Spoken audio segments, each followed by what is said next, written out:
No vídeo de hoje, vamos falar sobre uma das guerras mais importantes para a história e também para as relações internacionais, que é justamente a Guerra do Peloponeso. Então, se você gostar do vídeo, já deixa aquele like, aquele joinha e bora lá, bora pro vídeo, roda a vinheta.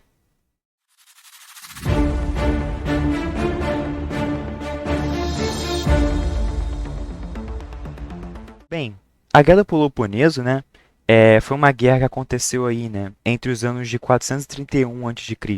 e 404 a.C. E basicamente foi uma guerra aí que envolveu aí, né, Esparta, a cidade-estado Esparta e Atenas, beleza? Então envolveu essas duas cidades-estados daquela época, tranquilo? E esse contexto basicamente o que estava acontecendo é que Atenas dominava o mercado, digamos, internacional, ou seja, dominava aí as transações comerciais. E por que isso? Porque justamente Atenas era uma potência naval. Então, essa é uma característica importante de Atenas. O fato dela ser uma potência marítima ajudou, né, no final das contas, ela a se tornar essa potência ou centro comercial e financeiro aí da região do Mediterrâneo, beleza? Lembrando, né, que Atenas nessa época já tinha uma influência muito grande sobre vários territórios, beleza? Inclusive até chegou a dominar alguns territórios do Império Persa, que ali no contexto ali do mar Mediterrâneo, do mar Egeu, beleza? Que justamente fizeram com que Atenas se tornasse o que ela era naquela época, beleza? Uma potência aí hegemônica, digamos assim, uma potência em ascensão, beleza? E por conta de Atenas ter todas essas características, ou seja, ser uma potência marítima e tal, isso levou a um medo. E aí, essa é uma parte importante. Isso levou a um medo dos espartanos. Por quê? Eles estavam vendo, cara, a Atenas está crescendo demais. Ela está dominando vários territórios. Já dominou territórios do Mar Egeu.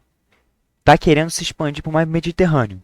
Daqui a pouco ela vai querer invadir a gente. E daqui a pouco a gente vai para a vala. Então, esse pensamento, né, que, enfim, circundou aí, né, as mentes dos espartanos, fez com que eles, pelo medo da ascensão de Atenas, fossem lá e tomassem, né, criassem uma guerra preventiva contra Atenas, justamente para poder impedir essa ascensão dessa potência que estava aí surgindo, beleza? E interessante, né, notar, né, e aí eu vou fazer agora um paralelo, né, com o que o cientista político Graham Allison falou, né, cunhou, né, o termo, né, que é justamente a armadilha de Tucídides, beleza?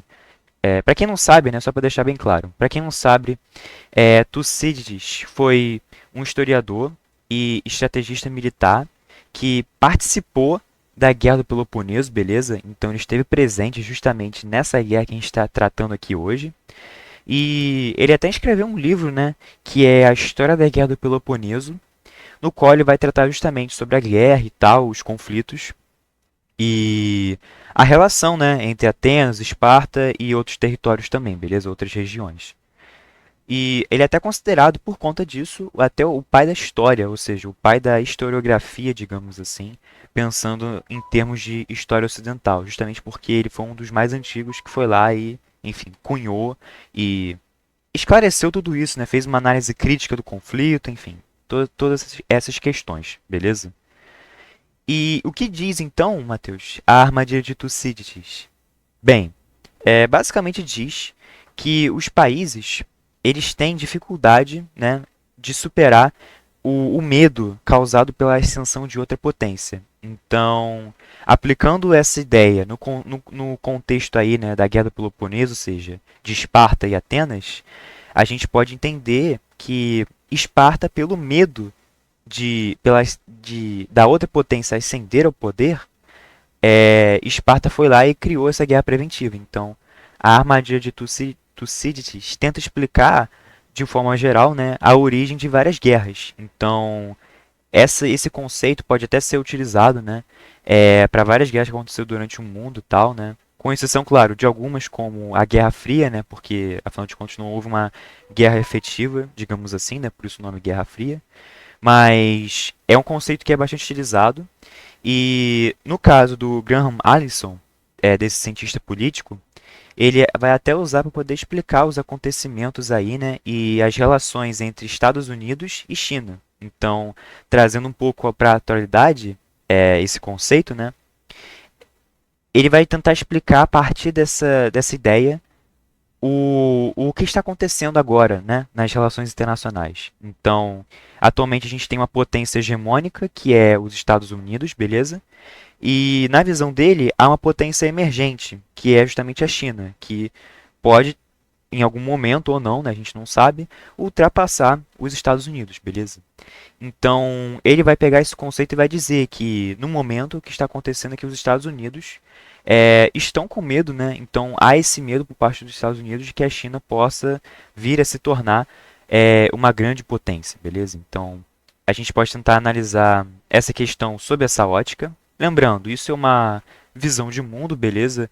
Existem várias outras formas de você analisar os conflitos internacionais, mas hoje em específico estou trazendo essa visão, tranquilo?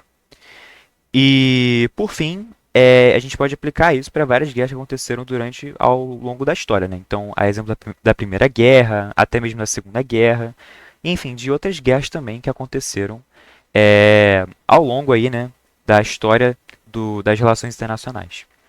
Então, basicamente era isso que eu tinha para falar hoje.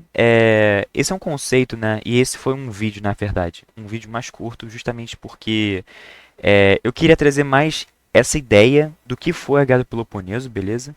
E como esse conceito de armadilha de Tucídides, criado por Graham Allison, se relaciona não só com essa guerra, mas também com as guerras e, digamos, conflitos que estamos vivendo na atualidade e mostrar um pouco dessa visão para vocês, beleza? Então, eu espero que vocês tenham gostado do vídeo. Não se esqueça de se inscrever no canal e de ativar o sininho. E, enfim, até a próxima. Tchau!